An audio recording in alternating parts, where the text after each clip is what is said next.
Hi, this is Drew Loker, and this is part 2 on how to make a poster in Photoshop.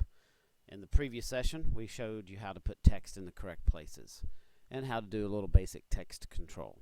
We'll talk a little bit more about some of the finer steps and setting the stroke and different things like change of color. In this step, we're going to resize our picture. The last thing we did was we put a picture into the poster. I'm going to repeat those last couple of steps. Basically, you open up the image in Photoshop so that it's its own window. Then we dropped the image into our poster design. Using the Move tool, you see that if we move layer 1 out of the way, we reveal the text that we entered into session 1. So now what we're going to do is we need to resize the image. Using again the Move tool with the Show Transform controls on and the Auto Select, we're going to hold down the Shift key and resize the image. If you do not hold down the Shift key, you're going to skew disproportionately your image. So let go of the Shift key and then hit the Enter key, and that will accept the transformations. Now, if the image is too big, it's bigger than what you want to use, it is better to crop the image in its own file before bringing it in. It is possible to trim off parts of the image, and I'll show that individually on a later tutorial. Alright, for right now we're going to go ahead and use the image as it is, and you can see that I've positioned it above my text and above the large quote, the large title, and the quote. Now the next step is to right click on layer 1, and if you've made transformations you're not going to be able to change layers, so I'm going to go ahead and click on that check mark to accept it, or hit the Enter key, and then I'm going to right click on layer 1 and I'm going to go to blending options. This is an easy way to put a simple border around your picture. I'm going to click on the word stroke. Let's pull that window down so you can see all of it. And when I click on the word stroke, it puts a check mark right on the box. Now this is different than being on blending options default and clicking stroke on and off. That does not give you control of the stroke. So clicking on the word stroke, clicking literally right on the letter K, is going to give you control over the size and the color of the stroke. So now I can change the color or the size of it. I can make it larger, I can make it go to the inside.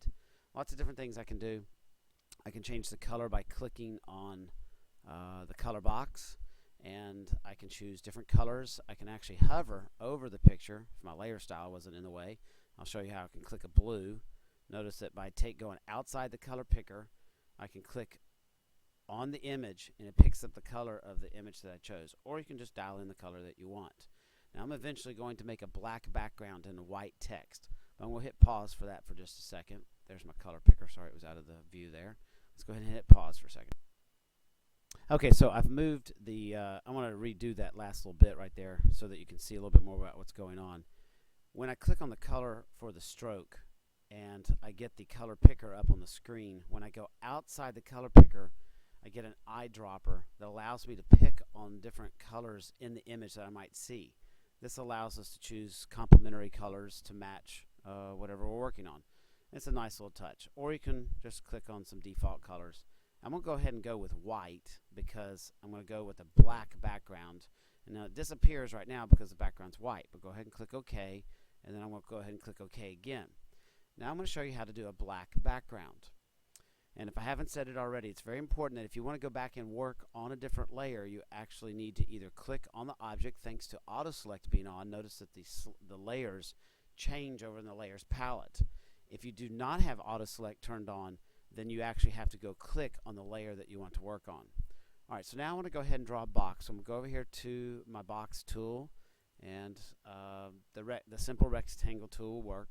I'm going to go ahead and click on it, and I'm going to go ahead and go into upper corner, and I'm going to drag out an entire box to go in the entire area. Now you could put multiple boxes around your graphic, so you could do a double box. There's a couple different things that you can do by resizing that one image. Now you'll notice that the rectangle has laid over everything. It's very simple to fix. All I have to do is drag rectangle down to life. And then you'll notice that the text has changed color, so we're going to click on the text and change those colors. I'm going to hit pause for a second. I'm going to hide the layer temporarily.